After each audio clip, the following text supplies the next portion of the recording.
고린도전서 15장 1절부터 8절 말씀이에요. 우리 한 목소리로 함께 봉독하겠습니다. 시작. 형제들아, 내가 너희에게 전한 복음을 너희에게 알게 하노니 이는 너희가 받은 것이요 또 그 가운데 선 것이라. 너희가 만일 내가 전한 그 말을 굳게 지키고 헛되이 믿지 아니하면 그로 말미암아 구원을 받으리라.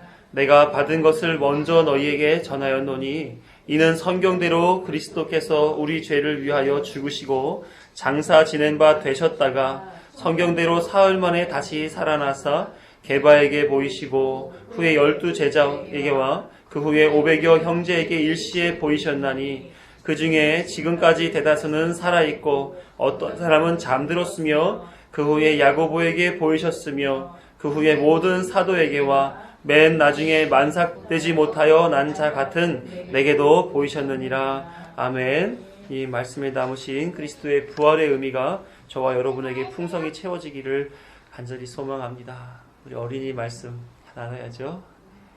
복음이란 말 많이 들어봤어요? 복음이 뭐예요? 복음?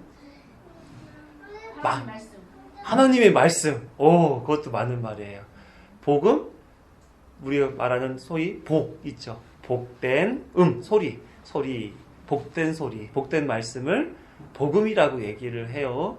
그런데 그 복음은 그냥 복된 소식 이런 표현으로서 우리가 말을 하지만 그 안에는 여러 가지 의미가 있어요. 그런 거죠. 죄로 말미암아 우리는 죽을 수밖에 없다고 성경에 나와 있는데 예수님의 은혜로 죄에서 죽음에서 생명으로 부활로 하나님의 나라로 갈 수 있게 된 거, 그것이 우리의 부활이죠. 거기에는 우리의 어떠한 수고와 노력으로 만들어질 수 있는 것이 한 가지도 없다 그랬어요.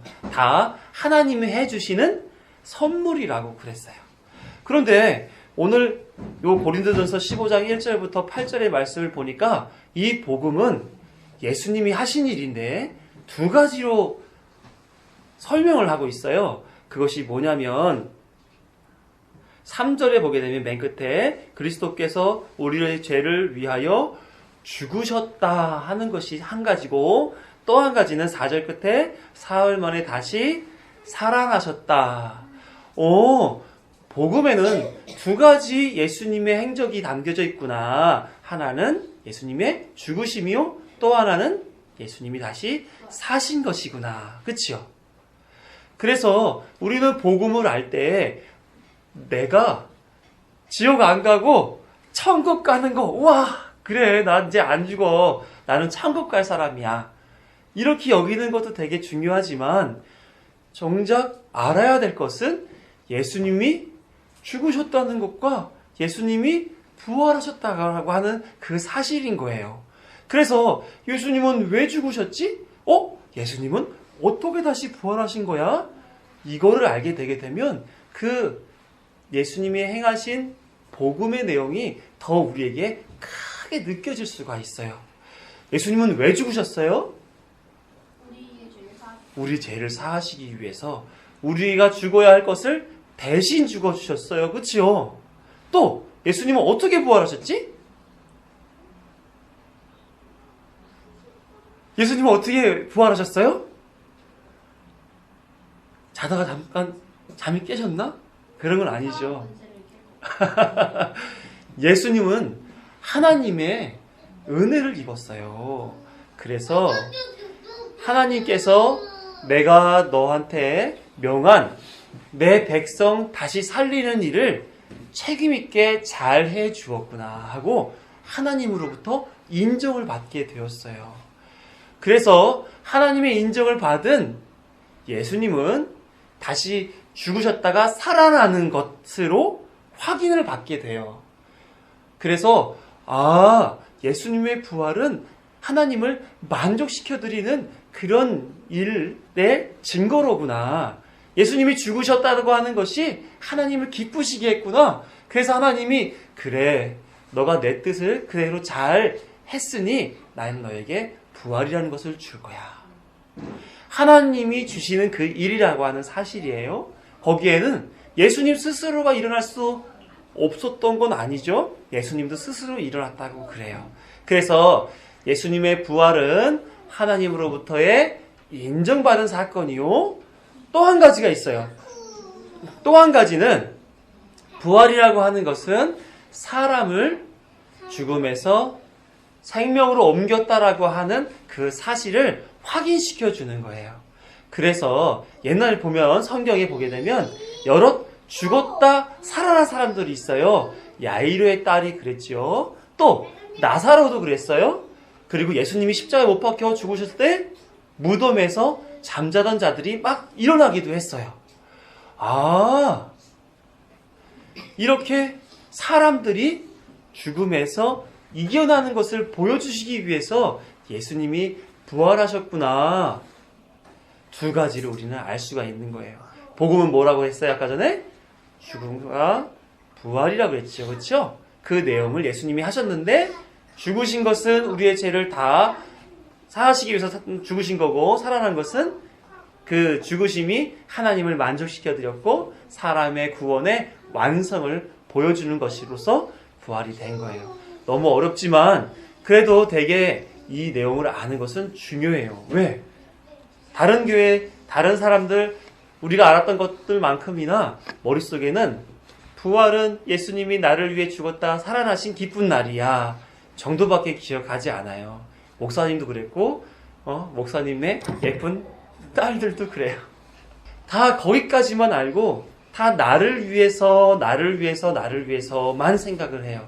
하지만 그 부활에는 예수님의 죽으심이라고 하는 큰 고통이 있었고 또 예수님이 다시 살아나시는 하나님의 영광스러움도 있다라고 하는 그 사실을 우리는 기억해야 돼요. 그런데 부활하시고 나신 예수님이 희한한 일을 하셔요. 예수님이 부활하신 다음에 뭐 했는지 아세요? 예수님이 부활하신 다음에 뭐 했을까요? 예수님이 부활하신 다음에는 그동안 믿고 지내지 못했던 제자들에게 나타나서 다시 하나님의 말씀을 전해줘요. 그것이 다 나를 기록한 것 아니냐라고 하면서 다시금 전해줘요. 그런데 그 전해주는 대상, 그 제자들은 나중에 뭘 상징하는 사람들이에요? 교회를 상징하는 사람들이에요. 예수님은 그 부활 대신 그 일들을 교회에 와서 교회 사람들에게 말씀을 풀어주시는 것으로 설명해 주는 거예요. 그래서 여기서 성경대로 보게 되면 4절 끝에서부터 볼게요. 사흘 만에 다시 살아나시사 게바에게 12제자에게 6절에 500여 형제에게 그리고 야고보에게 모든 사도에게 그리고 만삭되지 못한 자 사도 바울에게까지 예수님은 다가가셔서 말씀을 전해줘요. 그래서 예수님의 부활 사건 이후에는 성도들과 말씀으로 만나요. 그래서 예수님이 그 마음에 말씀을 자신을 담아주시는 거예요. 사도 바울이 다메섹에서 예수님을 만남으로 그전에는 예수님을 믿는 사람을 핍박하는 삶을 살았지만 나중엔 어떻게 살았어요? 예수님의 말씀을 전하는 사람이 되었어요. 그것은 무슨 말이에요? 아, 예수님을 만나는 것은 내 안에 하나님의 말씀이 들어오는 거구나. 아, 예수님을 만났다라고 하는 것은 그 말씀을 잘 이해하게 되는 거구나.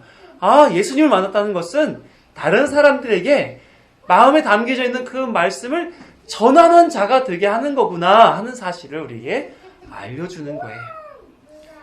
예수님 만나신 적 있어요? 없어요? 장준 어린이 예수님 만난 적 없어요? 우리 한나 어린이는 만난 적 있어요? 없어요? 있어요. 그래요.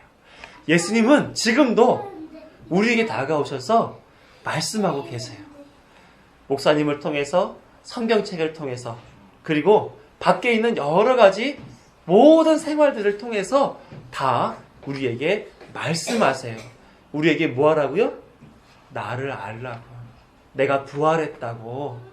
내가 부활한 것이 너희에게 생명이라고 그 사실을 알게 해주시고 계신 거예요. 우리 어린이들 목사님하고 약속했으면 좋겠어요. 끝까지 말씀 속에서 예수님 만나는 그런 어린이가 되기로 약속했으면 좋겠어요. 그래서 말씀을 사랑하고 말씀을 늘 항상 보는 그리고 말씀 속에 담겨져 있는 글씨만 보는 게 아니라 그 안에 담겨져 있는 의미가 뭔지를 마음에 새기는 그런 믿음의 어린이들이 다 되었으면 좋겠어요. 시편 1편에 보게 되면 복 있는 사람은 어떤 사람이라 그래요? 율법을 즐거워하여 주야로 묵상하는 자다. 이렇게 얘기를 해요.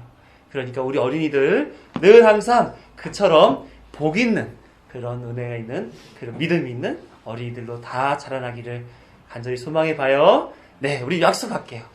열심히 말씀을 따라 예수님을 만나고 또 그 삶을 살도록 최선의 노력을 다할 거예요. 약속. 우리 장준 어린이도 해주세요. 네, 좋습니다. 여기까지 할게요. 오늘 본문은 복음에 대한 내용을 명백하게 알게 해주는 그런 내용입니다. 우리가 복음을 어떻게 알고 있죠?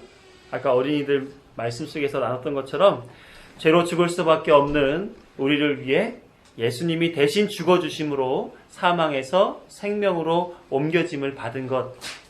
그래서 구원을 선물로 받은 것을 우리는 복음이라고 얘기를 하죠. 그 근거 구절로 로마서 1장 16절의 말씀이 사용되어요. 내가 복음을 부끄러워하지 아니하노니 이 복음은 모든 믿는 자에게 구원을 주시는 하나님의 능력이 됨이라. 먼저 유대인에게요, 그리고 헬라인에게로다. 믿는 자에게 구원을 주시는 하나님의 능력이 바로 복음입니다. 우리는 그것을 선물로 받았지요.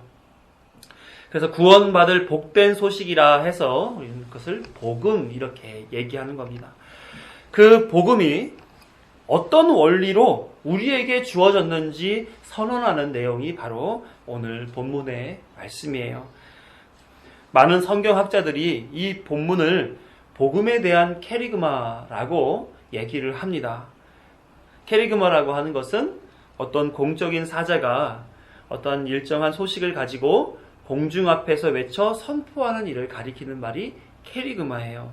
그래서 사도 바울이 복음은 이런 것이다 라고 복음의 내용을 사람들 앞에 선포한 것이 오늘 고린도전서의 말씀이라는 거죠. 자, 1, 2절을 보게 되면 이렇게 기록하고 있습니다. 형제들아, 내가 너희에게 전한 복음을 너희에게 알게 하노니 이는 너희가 받은 것이요 또 그 가운데에 선 것이라. 너희가 만일 내가 전한 그 말을 굳게 지키고 헛되이 믿지 아니하였으면 그로 말미암아 구원을 받으리라. 사도 바울이 그동안 내가 너희에게 전한 복음, 전한 말씀이 바로 복음이었다라고 얘기를 해요. 그래서 이미 복음이라고 하는 것을 너희는 받았고 너희는 그 가운데 복음 안에 거하는 자다. 그러므로 내가 전한 이 복음을 굳게 지키고 살면, 여기서 굳게 지키고 사는 것은 우리가 신호를 지킨다라는 의미에서 지키고가 아니라 영어로 keep in memory라는 뜻이에요. 그래서 마음에 기억하여 간직하는 것을 말을 해요. 그 말로 인해 구원을 받을 것이다 하는 얘기죠. 그래서 복음은 구원으로 이끄는 말씀이라는 것을 사도 바울이 소개해주고 있는 것입니다. 예수님의 내용을 담고 있는 성경 말씀은 어느 구절 하나라도 한 가지도 예수님을 소개하지 않는 것이 없어요. 그러므로 모든 성경에 대한 것을 아는 것은 곧 복음 안에 거하는 것이요 그 말을 굳게 지키고 있는 것이에요. 이해가 되셨죠? 그래서 늘 말씀을 사모하고 말씀을 따라 살려고 발부둥쳐 살아가는 것은 그만큼 복음에 대하여 바르게 살아가고 있는 모습인 것입니다. 그럼 어떤 말씀인가? 3, 4절을 보게 되면 내가 받은 것을 먼저 너희에게 전하였노니 이는 성경대로 그리스도께서 우리 죄를 위하여 죽으시고 장사 지낸 바 되셨다가 성경대로 사흘 만에 다시 살아나사. 3절 처음에 내가 받은 것, 사도 바울이 자기 안에서 전한 것이라고 처음에는 얘기했지만 그것은 어떻게 된 거라고요? 자신이 누구로부터 받은 거라고 얘기를 해요. 어떻게 받았습니까? 다메섹 도상에서 하늘의 빛이 그를 덮었습니다. 그 전까지는 예수님을 믿는 사람들을 핍박하는 것이 그의 일이었는데 그 빛이 덮이게 되고 또 그 안에서 예수 그리스도를 만나게 되므로 그의 삶이 변화되었어요. 그 안에 담긴 것, 받은 것이 무언가 있다는 거지요. 그런데 그 안에서 예수님이 행하신 바가 무엇입니까? 너는 나를 왜 핍박하느냐? 나는 내가 핍박하는 예수라. 이 얘기 외에는 성경에 기록되어 있는 것이 없어요. 그 가운데 예수님이 그를 만나셨다라고 하는 근거, 그거 하나밖에 없죠. 그러니까 예수를 만나게 된 것이, 예수님이 그 안에 들어온 것, 그것을 받은 것이라고 얘기하는 거예요. 예수님을 만나게 됨으로 우리가 예수님한테 성경 한 구절 한 구절 한 구절 한 구절 배워서 예수님을 받은 것이 아니라 예수님 그 자체가 복음이라는 얘기예요. 예수님을 만나게 되고 그 안에 들어오게 되면 복음의 체험을 받는 그런 일이라는 거죠. 그래서 말씀은 목사들로부터 듣는 것이, 소리를 듣는 것은 맞아요. 그러나 복음을 들었다라고 말할 수는 없어요. 왜냐하면 복음은 사람이 소리로 다른 사람 귀에 들려주는 것으로 전달되는 것이 아니라 예수 그리스도를 만나는 것에서 복음의 능력이 드러나기 때문에 그래요. 그 내용을 아는 것, 그 본질을 깨닫게 되는 것, 그것이 중요하다 하는 거죠. 그래서 예수 그리스도를 만남으로 말씀이 내 안에 들어오고 예수 그리스도의 영이, 성령이 그것을 조명하여 나로 알게 하시는 그것으로 인하여 우리는 복음을 알게 되고 복음 안에 거하는 자가 되게 된다는 것입니다. 이따 조금 더 말씀이 나오니까 더 들어보시자고요. 대신 말씀은 그리스도의 영을 통해 그리스도의 말씀이 내 안에 담기는 것이다 라는 것을 기억하고 갔으면 좋겠습니다.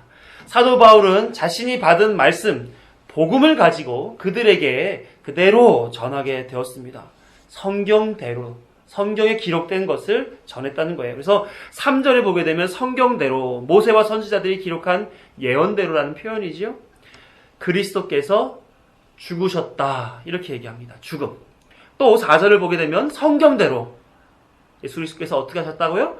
다시 살아나셨다, 부활을 얘기합니다. 이것이 복음에 대한 예수 그리스도가 행하신 내용이다 하는 거예요. 예수님이 죽으시고 다시 살아나셨다. 예수님이 단순히 죽으시고 살아나신 그 사실이 복음이 된 건 아닙니다. 우리 예수님에 대해서 안 믿는 사람에게 물어볼 때에 예수님이 누구인지 알아요? 예수님은 십자가에서 못 박혀 죽어서 믿는 사람들의 죄를 사하게 해주셨다라고 늘 하지요? 라고 얘기할 만큼의 기본적인 상식들, 그 사실에 대한 인식은 많이들 갖고 있어요. 그런 사람들이 복음을 아는가? 그건 아니라는 거죠. 예수님이 행하신 그 일들을 아는 것은 표피적인 수준에 있는, 표상적인, 아주 단순한 그런 얘기입니다. 그것을 복음이라고 말하지 않는다는 거예요. 기독교 신앙이 어려운 것은 예수님이 죽었다 살아나셨다는 그 사실을 아는 것이 어려운 게 아니라 그 사실 안에 담아 놓으신 진의가 자신 안에 담겨져 있고 또한 그 자신 안에 담겨진 진의대로 살아가는 것이 어려운 것이죠. 그래서 기독교 신앙은 아무에게나 주어지지 않습니다. 하나님이 특별히 선택한 자들에게만 주어지는 거예요. 그래서 목사를 통해서 설교로 말씀을 듣지만 정작 그 내용은 성령을 통해서만이 내 안에 담기고 삶으로 드러날 수 있게 되는 것이죠.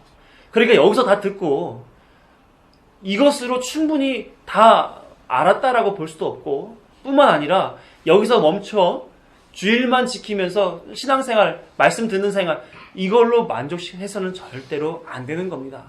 자신이 더욱 하나님 앞에 그 말씀에 대한 사모함이 있으셔야 돼요. 그래서 성령의 조명하심을 덧입어야 그 말씀이 자신의 것이 된다 하는 것이죠. 오늘은 예수님의 죽음과 부활에 대한 이야기를 나누어서 그 예수님의 부활의 진리가 어떠한 것인지를, 어떤 의미를 담고 있는 것인지를 나누려고 하는 겁니다. 성경에 보면 여러 죽었다 살아난 사람들의 이야기가 있어요. 마태복음 5장 41, 42절에 보게 되면 회당장 야이로의 딸이 죽었습니다. 그때 예수님이 달리다곰, 그러니까 그 딸이 일어났지요. 또 누가복음 7장 14, 15절에 보게 되면 나인성 과부의 아들도 죽었습니다. 그런데 예수님이 청년아 일어나라 이렇게 말씀하시니까 그 아들이 일어나게 됐죠. 우리가 잘 아는 요한복음 11장에도 나사로의 죽음이 등장합니다. 그런데 예수님이 그래서 나사로야 나오라 그러니까 나사로가 나오게 되었습니다. 그리고 예수님이 십자가 사건 당시에도 예수님의 죽으심으로 말미암아 당시 무덤에 있는 성도들이 살아난 일이 있었습니다. 마태복음 27장 52, 53절을 그냥 대표적으로 한 번만 읽어보죠. 무덤들이 열리며 자던 성도의 몸이 많이 일어나되 예수의 부활 후에 그들이 무덤에서 나와서 거룩한 성에 들어가 많은 사람에게 보이니라. 죽음의 늪에서 살아날 수 없는 그런 자들이 예수님의 부활로 인하여 또한 예수님의 그 말씀 전하심으로 인하여 살아나는 모습들을 우리는 성경에서 보게 되었습니다. 그런데 이 죽음은 어떤 죽음이었습니까? 자신의 죄에 대한 대가의 죽음이지요. 그래서 로마서 5장 12절을 보게 되면 한 사람으로 말미암아 죄가 세상에 들어오고 죄로 말미암아 사망이 들어왔나니 이와 같이 모든 사람이 죄를 지었으므로 사망이 모든 사람에게 이르렀느니라. 그 죄값을 사람들이 받아 죽지요. 거기서 살아날 수 있는 사람은 없는데 예수 그리스도가 그 안에서 말씀을 전하심으로 그에게 부활의 능력을 허락하심으로 죽었던 자가 살아나는 모습을 우리에게 보여주고 있는 것입니다. 히브리서 기자는 사람의 한 번 죽음은 정해진 일이라고 기록했는데 예수님은 그 죽음에서 당신의 능력으로 그들을 살리는 일을 하셨던 것이죠. 그 일을 위해서 죄 없으신 예수님이 죄로 인해 경험해야 할 그 죽음을 경험하셨습니다. 왜 예수님이 그토록 고통스러운 죽음이라고 하는 경험을 해야만 했는가? 오늘 본문에서 복음은 성경에 기록된 대로라고 말하면서 그리스도의 죽음과 부활에 대하여 성경이 미리 기록하여 소개하고 있다. 이렇게 얘기하고 있어요. 그래서 우리 성경에 왜 예수님이 죽으셔야만 했는지에 대하여 고통스러운 경험을 하셔야만 했는지에 대하여 한번 알아보도록 하지요. 이사야 53장 1절에서 6절을 보게 되면 이렇게 기록합니다. 1절 우리가 전한 것을 누가 믿었느냐? 여호와의 팔이 누구에게 나타났느냐? 여기서 여호와의 팔은 하나님의 능력을 표현하는 그런 내용입니다. 그는 주 앞에서 자라나기를 연한 순 같고 마른 땅에서 나온 뿌리 같아서 고운 모양도 없고 풍채도 없은즉 우리가 보기에 흠모할 만한 아름다운 것이 없도다. 그는 멸시를 받아 사람들에게 버림받았으며 간고를 많이 겪었으며 질고를 앓은 자라. 마치 사람들이 그에게서 얼굴을 가리는 것 같이 멸시를 당하였고 우리도 그를 귀히 여기지 아니하였도다. 예수님에 대한 설명을 지금 하고 있죠. 대표적으로 2절 처음에 그는 그렇죠? 예수님에 대해서 얘기합니다. 그는 실로 우리의 질고를 지고 우리의 슬픔을 당하였거늘 우리는 생각하기를 그는 징계를 받아 하나님께 맞으며 고난을 당한다 하였노라. 그가 찔림은 우리의 허물 때문이요 그가 상함은 우리의 죄악 때문이라. 그가 징계를 받음으로 우리는 평화를 누리고 그가 채찍에 맞음으로 우리는 나음을 받았도다. 우리는 다 양같이 그릇 행하여 각기 제 길로 갔거늘 여호와께서는 우리 모두의 죄악을 그에게 담당시키셨도다. 하나님의 당신의 능력을 그 메시아 되시는 예수 그리스도를 통해 나타나게 하심으로 그리고 그를 죄 가운데에서 담당시키는 방식으로 행하시겠다라는 얘기가 이사야 53장에 담겨져 있는 것이죠. 또 신약에 와서도 그 얘기를 예수님이 오셔서 죽으셔야만 하는 그 이야기를 담은 구약의 말씀을 가지고 베드로가 설교를 하게 됩니다. 사도 베드로는 마가의 다락방에 모인 3,000명의 제자들에게 설교할 때에 시편 16편에 예언된 예수 그리스도의 부활에 대해 소개하는 말씀을 전해요. 사도행전 2장 25절에서 32절을 보게 되면 다윗이 그를 가리켜 이르되 내가 항상 내 앞에 계신 줄을 배웠으며 나로 요동치 않게 하기 위하여 그가 내 우편에 계시도다. 다윗이 그를 가리켜 이르되 다윗이 아니라 그라고 하는 분이 나오죠. 그러므로 내 마음이 기뻐하였고 내 혀도 즐거워하였으며 육체도 희망에 거하리니 이는 내 영혼을 음부에 버리지 아니하시며 주의 거룩한 자로 썩음을 당하지 않게 하실 것임이로다. 주께서 생명의 길을 내게 보이셨으니 주 앞에서 내게 기쁨이 충만하게 하시리로다. 형제들아, 내가 조상 다윗에 대하여 담대히 말할 수 있노니 다윗이 죽어 장사되어 그 묘가 오늘까지 우리 중에 있도다. 그는 선지자라 하나님이 이미 맹세하사 그 자손 중에서 한 사람을 그 위에 앉게 하리라 하심을 알고 미리 본거로 그리스도의 부활을 말하되 그가 음부에 버림이 되지 않고 그의 육신이 썩음을 당하지 아니하시리라 하더니 이 예수를 하나님이 살린지라 우리가 다 이 일의 증인이로다. 다윗은 예수 그리스도를 가리켜 그가 내 우편에 계심으로 내 마음이 기뻐하였고 즐거워하였고 육체도 희망에 거하고 음부에 버림 당하지 아니하고 썩음 당하지 않는다라는 얘기를 하게 됩니다. 그래서 그가 생명의 길을 내게 보임으로 내게 기쁨이 충만하다 얘기를 하지요. 누구를 가리키는 거예요? 다윗을 가리키는 말이 아니라 다윗 이후에 그 후손으로 태어나실 예수 그리스도의 내용인 것이죠. 그래서 사도 베드로는 그리스도의 부활을 말한 것이다. 하나님이 예수를 살린 일이다. 이렇게 소개하고 있는 것입니다. 그래서 사도 베드로는 21절에 예수님이 부활하셔야 하는 그 이유를 한 절에 담아놓고 있어요. 누구든지 주의 이름을 부르는 자는 구원을 받으리라 하였느니라. 예수 그리스도의 부활을 믿고 그분을 주라 부르는 자를 구원해 주시기 위해 예수님은 부활하셨다 하는 것을 사도 베드로가 얘기하고 있는 거예요. 이거 뭡니까? 구원의 원리를 소개하고 있어요. 예수님이 구원할 자를 위하여 죽으셨고 그 구원할 자를 믿는 자, 그를 부르짖는 자를 구원하시는 그 원리를 지금 소개해 주고 있는 것입니다. 한 가지 더 보게 되면 히브리서를 보게 되면 계속해서 그리스도에 대한 소개를 계속하지요. 구원의 원인이 되시는 그리스도를 소개하면서 히브리서 기자는 구약을 계속해서 인용을 합니다. 우리 히브리서 강해를 하니까 들으셨을 거예요. 구원의 창시자 예수 그리스도, 대제사장 예수 그리스도, 중보자 되시는 예수 그리스도, 하나님이신 예수 그리스도를 히브리서에서 계속 소개하고 있지요. 그럼으로써 히브리서도 마찬가지로 구원에 대한 예수 그리스도의 부활 사역이 어떠한가 이거에 대해서 소개해 주고 있어요. 대표적인 말씀을 하나만 보면 히브리서 10장 9절에서 14절을 보게 되면 이렇게 기록하고 있습니다. 그 후에 말씀하시기를 보시옵소서 내가 하나님의 뜻을 행하러 왔나이다 하셨으니 그 첫째 것을 폐하심은 둘째 것을 세우려 하심이라. 이 뜻을 따라 예수 그리스도의 몸을 단번에 들이심으로 말미암아 우리가 거룩함을 얻어노라.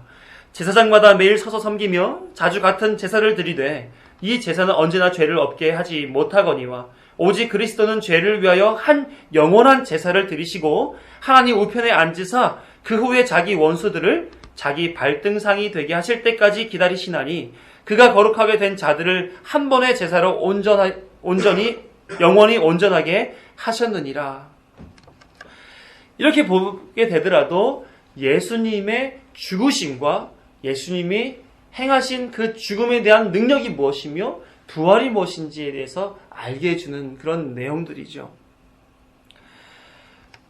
이처럼 성경에 기록된 대로 예수님께서 죽으시고 그것이 무엇입니까? 하나님이 그에게 미리 담당케 하셨던 그 일들이 그로 인하여 온전히 이루어졌다라는 사실, 그 사실을 증명해 주는 것이죠. 그 내용은 또한 예수님의 공로를 통해 성도가 거룩함을 입을 수 있게 되었다라고 소개하는 것도 거기에 추가가 됩니다. 히브리서의 말씀을 통해서 볼 때요. 하나님이 선지자들로 하신 예언의 말씀들은 반드시 역사 속에서 일어난다고 하는 것을 우리에게 경험케 해주는 대목입니다. 성경대로 있으면 반드시 성경에 기록된 대로 이루어진다라는 사실을 우리에게 보여준 것이죠. 그래서 예수 그리스도가 보여준 그 성경대로 죽으시고 다시 살아나신 그 부활에 담겨져 있는 하나님의 의도가 과연 무언가? 예수님은 그것 때문에 죽으시고 다시 살아나셨는데 과연 그 하나님의 의도는 무엇인가? 그 예수님의 부활에 담겨져 있는 하나님의 의도, 구원의 완성에 대하여 우리가 한번 알아보시죠. 두 가지로 얘기할 수 있습니다. 첫째는 부활은 예수님의 공로를 하나님께로부터 인정받는 사건입니다. 어려운 말로 그리스도의 칭의라고 얘기를 해요. 그리스도의 칭의. 보통 우리가 칭의를 받아야 되는 사람이잖아요. 그렇죠? 유효적 부르심을 받아 하나님으로부터, 예수 그리스도로부터 구원 사역에서 칭의를 받아야 되는 사람들인데, 그것을 먼저 누가 받았다고요? 하나님께로부터 예수님이 받으신 거예요. 사람은 아담과 하와의 죄, 불순종의 사건으로 인하여 죄를 얻고 스스로 그 문제를 해결할 수 없는 상태에 놓여져 있었습니다. 그러나 하나님은 스스로 언약을 맺고 그 죄에 대하여 내가 책임질게 하고 다가오셔서 하나님의 그 언약의 보증이신, 그 자격이 있으신 예수 그리스도를 우리에게 보내주셨습니다. 그래서 너 가서 그거 하고 와 라고 한 것이 아니라 예수님이 어떻게 보내지고 어떻게 죽으시고 어떤 식으로 부활하셔서 내가 원하는 그 뜻을 온전히 이루고 와 라고 하는 아주 구체적인 내용들을 성경에 남아 놓으시면서 예수님을 보내놓으신 거예요.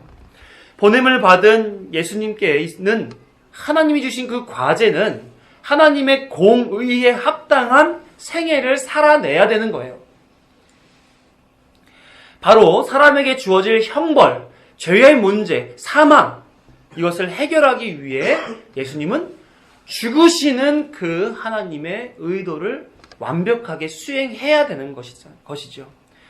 예수님은 자신의 죽음에 대해서 너무나 잘 알고 있었습니다.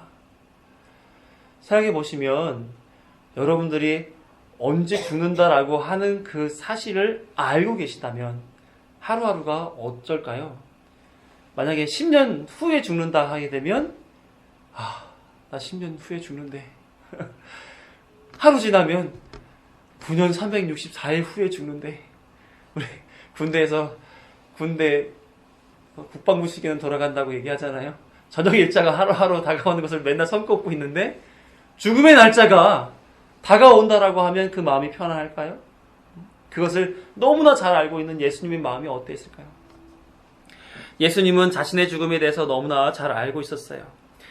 그 내용들이 여러 가지가 성경에 나오지만 두 가지만 보시자면, 공생애를 시작하며 제자들을 모으고 하신 일이 예루살렘 성전을 정결하게 하시는 그런 일을 하셨습니다. 예루살렘 성전 청결 사건이라고 보통 성경에 나와 있는데 저는 성전 개혁이라고 저는 생각을 합니다. 그곳에서 장사를 하는 이들을 부르시고 성전을 무너뜨리면 내가 사흘 만에 다시 세우겠다, 이렇게 말씀하셨단 말입니다. 그것이 무슨 의미였어요? 내가 죽고, 성전된 내가 죽고 율법의 성전을 무너뜨리고 자신이 살아나서 하나님이 임재하는 성전의 역할을 당신이 하시겠다라고 하는 그 얘기였죠. 그 사실을 그들에게 선언했는데 아무도 알아듣는 사람이 없었어요. 예수님만 알고 계셨습니다. 그리고 공생의 마지막 부분에서 겟세마네 기도를 하실 때에도 곧 죽게 될 그 사실에 대해서 알고 있었기 때문에 그런 기도를 할 수 있던 거예요. 그러니까 공생애를 시작할 때와 공생애를 끝날 때까지 예수님 마음 한켠에는 뭐가 있었습니까? 나는 곧 죽는다. 예수님의 이 죽음에 대해서 즐거워했을까요? 아니면 마음의 한켠에 괴로움이 있었을까요? 예수님의 죽음에 대해서 너무나 잘 알고 계셨기 때문에 예수님은 겟세마네 기도에서 이와 같이 기도하지 않을 수가 없었습니다. 이 잔을 내게서 옮겨 주시옵소서. 내게서 옮겨 주시옵소서. 얼마나 고통스러웠으면, 얼마나 그것이 극단적인 고난이요, 고통이라는 것을 알고 계셨으면 이 잔을 옮겨 주십시오라고 하나님 앞에 기도할 수 있겠습니까? 그러나 예수님은 성경에 기록된 말씀을 잘 알고 있었습니다. 이사야 53장 10절을 보게 되면 여호와께서 그에게 상함을 받게 하시기를 원하사, 하나님이 원하심이 있죠. 질고를 당하게 하셨은즉 그의 영혼을 속건 제물로 드리기에 이르면 그가 씨를 보게 되며 그의 날은 길 것이요 또 그의 손으로 여호와께서 기뻐하시는 뜻을 성취하시리로다. 하나님께서는 그 예수 그리스도를 통해 하나님의 뜻을 성취할 것이다 라는 것을 이미 선지자들을 통하여 기록하게 하였고, 그것을 이루게 하는 것을 뜻으로 알게 하셔서 이 땅에 보내셨단 말이에요. 그러니까 예수님은 그 뜻 성취를 예언으로 이미 받았고, 그리고 수행해야 하는 그 과정을 지금 살고 계셨던 것이죠. 그래서 겟세마네 기도에서 예수님은 이렇게 말합니다. 마태복음 26장 39절과 42절을 보면, 후반절에 보게 되면 그러나 나의 원대로 마시옵고 아버지의 원대로 하옵소서. 그죠? 42절에서도 다시 두 번째 나아가 기도하여 이르시되 내 아버지여 만일 내가 마시지 않고는 이 잔을 내게서 지나갈 수 없거든 아버지의 원대로 되기를 원하나이다. 예수님은 죄인의 죽음을 경험해야 하는 일이 얼마나 고통스러운지 미리 아셨던 것입니다. 그러나 예수님은 그 뜻을 행하셨고, 하나님은 당신의 뜻에 죽기까지 순종하는 아들 예수 그리스도를 통해 기뻐하셨던 것입니다. 하나님의 기쁨은 죄가 정복되고 죄의 값이 지불되고 생명 약속의 조건이 만족되는 그 일로 인하여 기뻐하신 거지요. 구원의 완성이 온전히 이루어졌다. 그럼으로써 그 구원의 완성을 선언하는 의미에서의 예수 그리스도의 부활을 주신 것이란 말입니다. 그래서 예수님은 하나님께로부터 당신이 행하신 그 죽음에 대한 공로를 인정받고 만족의 증표로서 부활하게 되셨고 하나님의 우편 보좌에 앉게 되신 것입니다. 베드로전서 1장 3절을 보게 되면 우리 주 예수 그리스도의 아버지 하나님을 찬송하리로다. 그의 많으신 긍휼대로 예수 그리스도를 죽은 자 가운데서 부활하게 하심으로 말미암아 우리를 거듭나게 하사 산 소망이 있게 하시며. 그렇죠? 그래서 예수님은 당신이 공생애를 통하여 성육신 하신 것으로부터 십자가에 못 박혀 죽으시는 그 모든 일들로 인하여 하나님을 기쁘시게 하는 자로 살아왔다 하는 것이죠. 그래서 하나님은 그 모든 삶의 모양을 보고 그래 수고했다 이렇게 얘기하시며 살려주시는 거 아니겠어요? 자, 예수님이 부활이 주는 두 번째 의미는 그 부활을 통하여 성도들의 부활을 가능하게 만들어줬다는 거예요.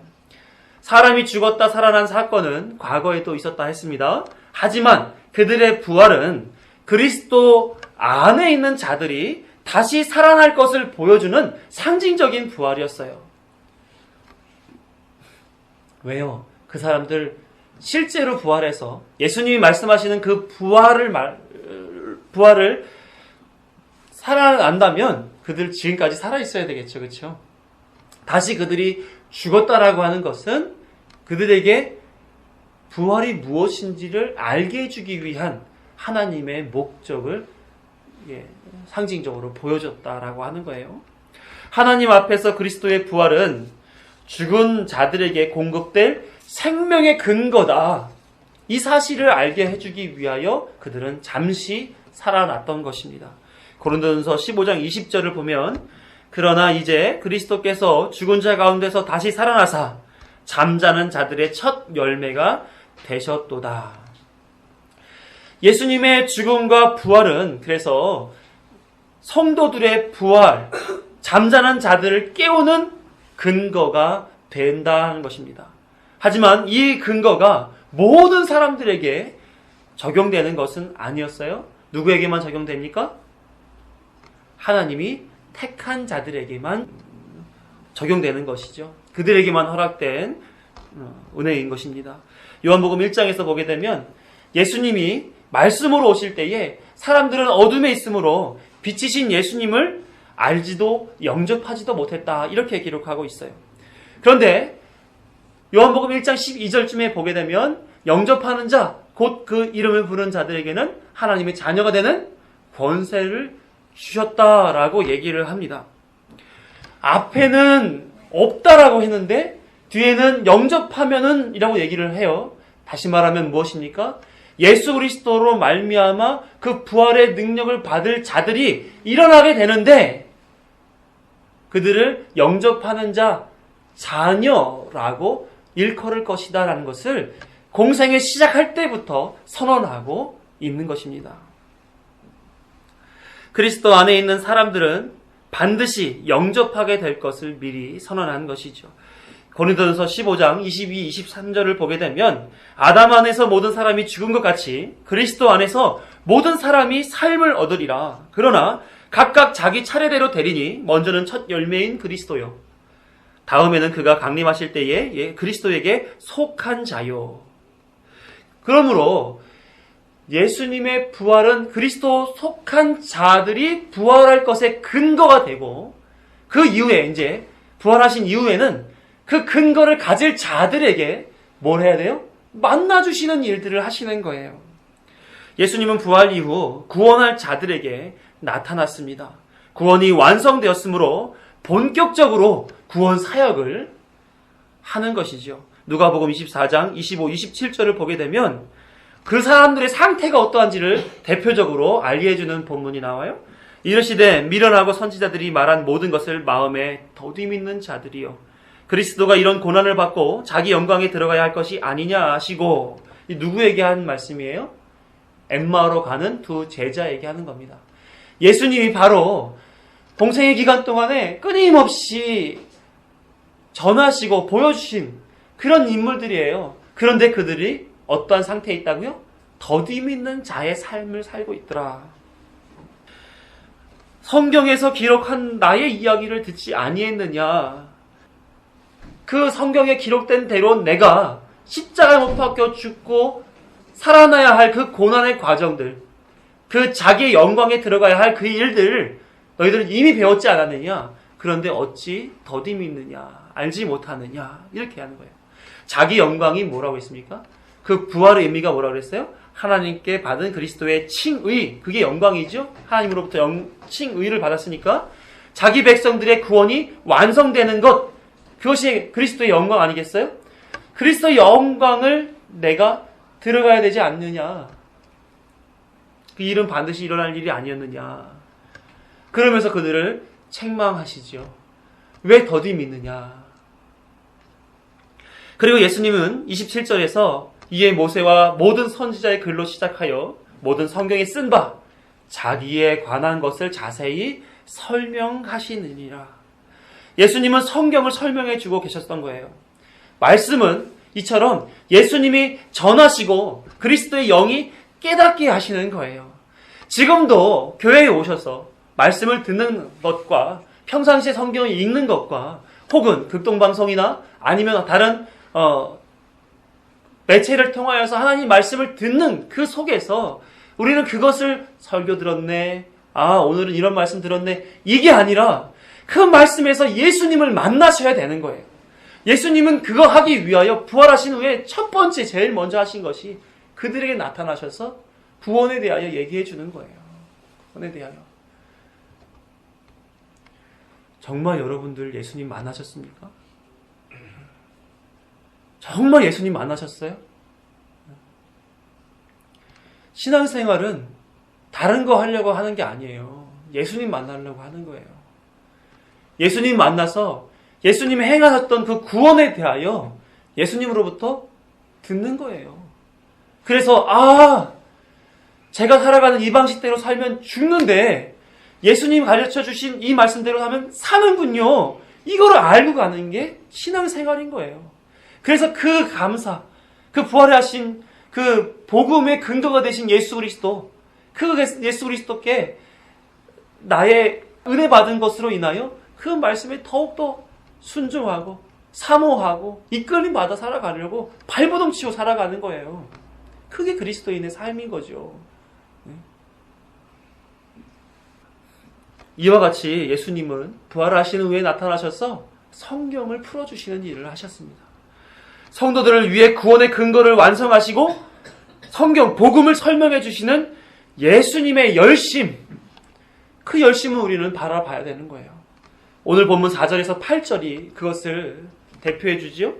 장사 지낸 바 되셨다가 성경대로 사흘 만에 다시 살아나사 게바에게 보이시고 후에 12제자에게와 그 후에 500여 형제에게 일시에 보이셨나니 그 중에 지금은까지 대다수는 살아있고 어떤 사람은 잠들었으며 그 후에 야고보에게 보이셨으며 그 후에 모든 사도들에게와 맨 나중에 만삭되지 못하여 난 자 같은 내게도 보이셨느니라. 보이셔서 뭐 하셨다는 거예요? 만나셔서 그 마음에 말씀을 담아주셨다라고 하는 거예요.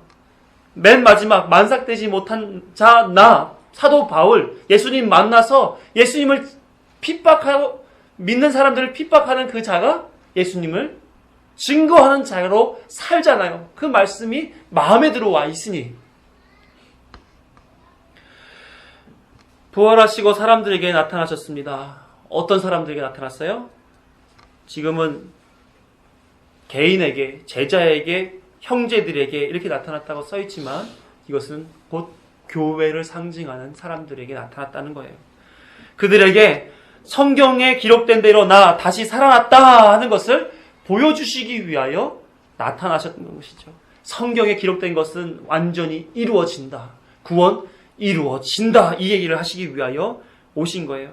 그러자 예루살렘 성전에서 장사하는 사람들을 패하시며 성전을 헐라 내가 사흘 만에 다시 세우리라고 했던 그 내용, 당시에는 제자들이 알지 못했지만 예수님을 만나니 그들이 그때 성전에서 했던 그 말씀이 바로 이 말씀이었구나. 마태복음 2장 22절에 보게 되면 죽은 자 가운데서 살아나신 후에야 제자들이 말씀하신 것을 기억하고 예수를 믿었다. 결국은 예수에 대하여 제자들은 언제 믿었습니까? 부활하고 나서 예수님을 만나고 난 후에 믿은 거예요. 부활하신 예수님을 만나고 난 후에 믿은 겁니다. 그래서 도마를 빌어서 믿음 없는 자들에게 얘기를 하시죠. 요한복음 20장 29절 예수께서 이러시되 너는 나를 본고로 믿느냐? 보지 못하고 믿는 자들은 복되도다 하시니라. 예수님의 부활은 성경에 기록된 대로 분명히 있었던 역사적 사실입니다. 그리고 그 사실이 우리의 구원을 확증해주는 보증이라니까요. 우리가 그것을 성경을 통해서 알고 우리의 믿음 안에서 그것이 크게 와 닿았다면 우리는 부활의 능력 아래에 있는 그런 사람으로서 살아야죠. 예수님을 만난 사람처럼 살아야 되지 않습니까? 그런데 부활이지 뭐 하고 부활 사실은 있다라는 것은 알지만 그 부활의 사실이 나에게 다가오지 않은 그런 사람들은 다른 인생을 살아가는 거예요. 부활은 부활이고 내 인생은 내 인생이고 그럼 믿음 있다고 할 수 있겠어요? 그래서 예수님은 말씀하시는 거예요. 보고 믿는 게 아니라 보지 않고 믿는 게 믿음인 거야. 예수님이 교회에 나타나심 속에서 주목해야 할 부분이 하나 있습니다. 8절 맨 끝에 보게 되면 보이셨느니라 이렇게 표현되어 있죠. 이것은 헬라어로 옵테라는 단어에서 나타내주는 뜻이에요. 이 옵테는 호라오라고 하는 단어에서 파생된 단어인데 이 호라오가 주의 깊게 보다, 관찰하다, 경험하다 라는 단어입니다. 그래서 예수님은 교회에 자신을 나타내실 때에 그냥 한번 스쳐 지나가서 나 이렇게 부활했으니까 사람들한테 가서 얘기해줘라. 나 부활했다고? 이런 게 아니에요. 그러려고 그러면 예수님이 어떻게 하면 제일 확실해요? 헤롯에게 나타나서 너 나 죽였지. 그럼 헤롯이 어떻게 될까요? 깜짝 놀라겠죠. 그죠? 유대인들 제사장들에게 나타나서 당신이 나를 십자가 못 박아 죽였어? 너가 죽였지만 나는 살아났어. 라고 보여주려고 한다면 그게 제일 확실한 방법 아니겠어요? 그런데 교회들에게 나타나셔서 보이셨단 말이에요. 왜 그랬을까요? 교회에게 자신을 주의 깊게 보도록 면밀히 관찰하도록 증인으로서의 설 만큼 확실히 자신을 알라고 그게 나타내 주신 거예요. 그러니까 교회 안에서는 예수님을 보는 데에 집중하는 것이 자연스러운 일이요. 합당한 그런 그 교회 안에서의 삶이라는 겁니다. 예수님의 부활 후 모든 사람이 사망의 지배를 당하고 살아야 하는 속에서 사랑하는 백성들에게 당신의 부활의 결과를 담아주시기 위해 하늘에서 지금도 교회를 통하여 말씀을 통하여 말씀을 주고 계신 거예요. 호라오 하라고, 주의 깊게 보라고, 관찰하라고, 증인으로서 살 만큼 경험하라고 주시고 계신 거예요. 개개인의 말씀 속에서 달콤함으로, 감사로, 감격으로 혹은 책망으로, 훈계로 그 말씀이 다가올 겁니다. 감사를 받으면 하나도 버릴 것이 없는 거예요. 주의 깊게 보라고, 자신만을 바라보라고 계속해서 주시고 계십니다. 마땅히 우리가 그리스도의 부활의 은혜를 공급받고 살아가는 성도라면 단순히 죽었다가 살아나는 것만을 기대하고 신앙생활을 하는 것이 아니라면 우리를 위해 십자가에서 죽으시고 다시 살아나셔서 죽은 자들 가운데서 살리신 예수 그리스도의 복음을 가슴으로 붙잡고 살아야 될 것입니다. 믿음으로 붙잡고 살아야 될 거예요. 로마서 6장 4절에서 11절의 말씀 같이 함께 읽도록 하겠습니다. 시작. 그러므로 우리가 그의 죽으심과 합하여 세례를 받음으로 그와 함께 장사되었나니 이는 아버지의 영광으로 말미암아 그리스도를 죽은 자 가운데서 살리신 것 같이 우리로 또한 새 생명 가운데서 행하게 하려 함이라. 만일 우리가 그의 죽으심과 같은 모양으로 연합한 자가 되었으면 또한 그의 부활과 같은 모양으로 연합한 자도 되리라. 우리가 알거니와 우리 옛사람이 예수와 함께 십자가에 못 박힌 것은 죄의 몸이 죽어 다시는 우리가 죄에게 종 노릇하지 아니하려 함이니 이는 죽은 자가 죄에서 벗어나 의롭다 하심을 얻었음이라. 만일 우리가 그리스도와 함께 죽었으면 또한 그와 함께 살 줄을 믿노니 이는 그리스도께서 죽은 자 가운데서 살아나셨음에 다시 죽지 아니하시고 사망이 다시 그를 주장하지 못할 줄을 알미로라. 그가 죽으심은 죄에 대하여 단번에 죽으심이요 그가 살아계심은 하나님께 대하여 살아계심이니 이와 같이 너희도 너희 자신을 죄에 대하여는 죽은 자여 그리스도 예수 안에서 하나님께 대하여는 살아있는 자로 여길지어다. 어디 안에서요? 그리스도 예수 안에서. 예수 그리스도께서 말씀을 주시는 것은 내 안에 거하라는 얘기예요. 내 안에서 거하여 나와 함께 죽은 자로 죽고 나와 함께 산 자로 살자. 이거 지금 하고 계신 거예요. 그래서 내 안에 있는 자로 여기고 살아. 이 얘기를 계속 속삭이고 계신 거예요. 사랑하는 성도 여러분, 우리는 그리스도와 함께 연합하여 십자가에서 죽고 그리스도와 함께 연합하여 부활한 성도입니다. 이보다 더 강력한 세상을 살아가는 완벽한 무기가 있겠습니까? 세상이 돈의 노예가 되어 있어도, 건강의 노예가 되어 있어도, 정권을 잡기 위해 살벌한 정치 싸움을 하고 있는 그런 한국을 만들어가고 있다 할지라도 우리 입에는 어떻게 나와야 될까요? 너희는 썩고 낡아질 것, 후패할 것을 추구하고 살아라. 나는 그리스도를 믿을란다. 나는 말씀으로 살란다. 이거 고백하고 사는 게 그리스도인 아니겠습니까? 이 시대의 교회의 문제는 부활의 능력을 공급하사 그리스도 안으로 모으시기 위해 주시는 말씀 앞에 진지하지 못한 것이 문제입니다. 정작 영원한 생명을 얻는 그 일에는 진지하지 않고 우리가 죽으면 아무런 의미가 없는 세상의 것을 붙잡기 위해 세상 앞에 진지한 삶을 살아가지요.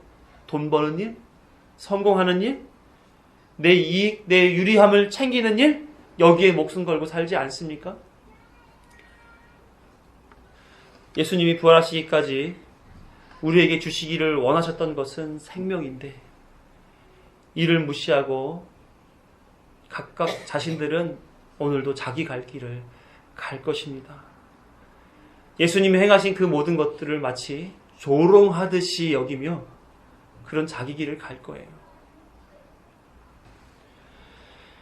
우리는 그리스도인으로서 예수님의 증인으로 부름받은 자이지요. 그 앞에 세상을 심판하는 것은 너희들 그런 식으로 살아 멸망당할 테지만 나는 이런 식으로 살아 생명으로 간다 라는 것을 보여주면서 살아가는 것이 그들에게 정죄하는 일이요, 심판하는 일이 되는 거예요. 우리는 말씀 가진 사람이니까 그렇게 살아야지요. 그들이 살아가는 방식 휩쓸려서 같이 나는 왜 이렇게 가난해? 나는 왜 이렇게 몸이 불편해? 나는 왜 이렇게 진로가 막막해? 이런 것들로 한탄할 것이 아니라 말씀이신 예수 그리스도, 부활하신 예수 그리스도는 내 안에 들어오셨잖아요. 그러면 부활받은 자처럼 그리스도 안에 있는 자로서 세상을 이기며 살아가야 될 거 아니겠습니까? 그거 하라고 예수님이 우리에게 말씀을 주시는 거예요. 그리고 이 땅의 삶을 허락해 주시는 거예요. 너희들 이 땅에 살면서 죄로 말미암아 살아가는 지옥 같은 인생이 얼마나 힘든지 경험해봐. 내가 준 그 은혜가 얼마나 큰지 한번 경험해봐라. 이거 하라고 이 땅에 우리의 삶을 주신 것입니다. 지난주에 학원을 정리하면서 저희 아내랑 저랑 둘이 짐을 다 빼고 빈자리에서 폐업 예배를 드렸어요. 네. 우리 마음이 어땠을 것 같으세요? 보통은 개업식 때 예배를 드리잖아요. 그렇죠? 폐업 예배 잘 안 드립니다. 왜요? 자신이 진지하게 매달렸던 일이 실패로 돌아가니 감사 예배를 드릴 수 있겠습니까? 폼나게 한번 성공해서 확장하면서 예배를 드리면 모를까? 창피해서 예배를 잘 안 드리려고 그러죠. 저희 부부가 예배를 드리는데 감회가 새로웠습니다. 솔직히 감사한 마음도 없지 않아 있었지만 제 안에서 인정되는 것은 아쉬움, 또 섭섭함, 또 원망 아닌 원망, 이런 것들이 더 컸던 것은 사실이에요. 제 아내한테는 표현 안 했지만 그때 나눈 말씀이 시편 1편이었습니다. 복 있는 사람은 오직 여호와의 율법을 즐거워하여 그 율법을 주야로 묵상하는 자로다.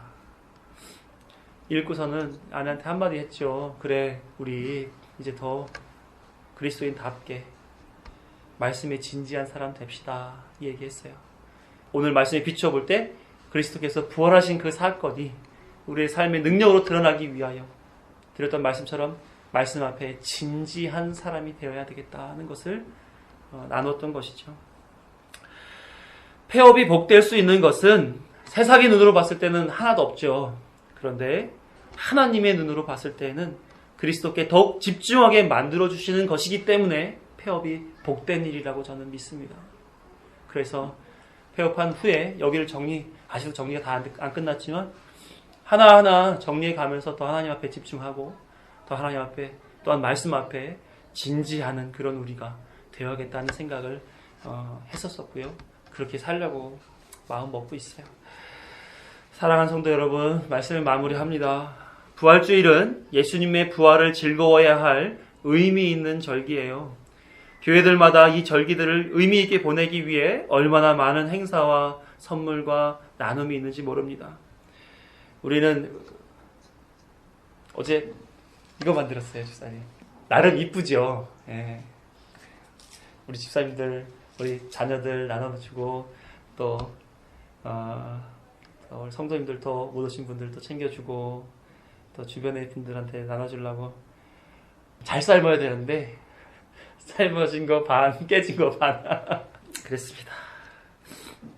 우리는 비록 계란 나누는 정도로 행사를 하지만, 저들보다 더 의미 있는 것은 우리 안에 말씀이신 예수 그리스도가 있다는 것, 그리고 예수님이 행하신 그 부활의 의미를 분명히 마음에 새겼다는 것, 이것이 더 큰 의미가 아닌가 싶습니다.